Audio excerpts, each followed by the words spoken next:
Tapi dengan Umar radhiyallahu anhu pula, jenis hati seterusnya, Umar radhiyallahu anhu bukan tafsirannya. Sebaliknya, ini adalah contoh jenis hati yang seterusnya. Ada orang lain yang boleh mempunyai hati seperti ini juga. Okey, dia ni terganggu oleh hal-hal. Dan satu-satunya cara untuk benar-benar menarik perhatian mereka adalah dengan menggoyangkan mereka. Okey, bagaimanakah Umar ibn Al-Khattab radhiyallahu anhu datang ke Islam? Anda tahu tak kisahnya? Betul. Ia adalah pengalaman yang traumatik. Dia ni telah memukul adiknya dan dia melihat darah menitis keluar dari bibir adiknya. Dan kemudian dia seperti goyang sebabkan hal itu.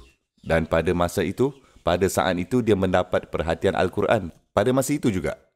Seandainya Al-Quran itu diberikan kepadanya pada waktu dia tidak dapat tumpukan perhatian seperti hal itu tadi, ia tidak akan memberikan kesan. Faham? Dan ada kisah lain juga dalam kes Umar radhiyallahu anhu. Dia juga goyang sebelumnya. Secara literal, takut dan goyang. Dia ni bersembunyi di sebalik khilaf Kaabah, penutup Kaabah pada waktu malam. Dia plan nak serang Nabi SAW dan memukul beliau. Nabi SAW sedang solat. Dia mula mendengar bacaan beliau dan berkata, alamak, ini adalah puisi yang luar biasa ni. Ini sangat indah.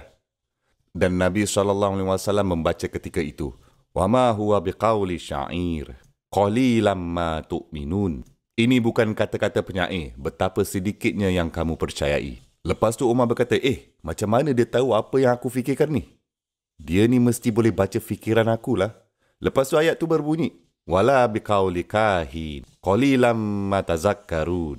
Ini bukan kata-kata dari pembaca minda. Alamak, macam mana dia tahu ni? Apa sedang berlaku ni? Apa ni? Tanzilum mir rabbil alamin. Wahyu yang diturunkan dari Rabb sekian alam. Umar terus lari. Dia goyang ketakutan. Tapi dia tidak menjadi Muslim time tu. Dia melarikan diri je. Dia jadi takut. Anda tahu dia hanya tergoyang oleh peristiwa itu.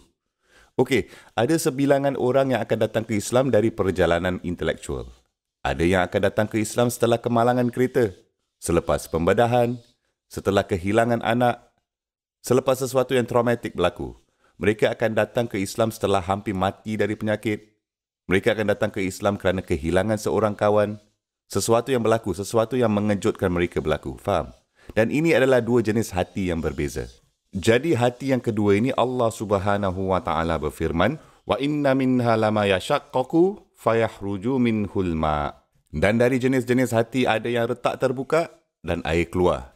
Ia tidak akan terbuka dengan sendirinya. Ia mesti dipukul atau diketuk dan kemudian ia retak terbuka. Sesuatu harus menggoyangkannya. Dan teka apa? Anda masih akan menemui air dalamnya. Ini sangat penting untuk kita fahami. Kamu tahu mengapa? Kadang-kadang kita bertemu dengan orang. Anda ingin memberikan mereka dakwah atau anda ingin memberikan mereka nasihat walaupun dalam keluarga anda sendiri. Ada sepupu yang tidak mahu mendengarnya daripada anda, kan? Ada abang anda, kakak kamu ke, pakcik-makcik kamu ke, sesiapa sahajalah pun. Dan mereka tidak mahu mendengarnya daripada kamu dan kamu merasa hati mereka ni semua sangat keras untuk terima. Tetapi anda tidak tahu, mungkin ada air dalamnya. Ia hanya memerlukan peristiwa yang tepat untuk membukanya. Anda faham tak apa yang saya katakan? Ada beberapa orang ni, anda hanya tidak boleh bercakap dengan mereka dan mengharapkan result itu jam juga. Mereka akan mengambil masa mereka.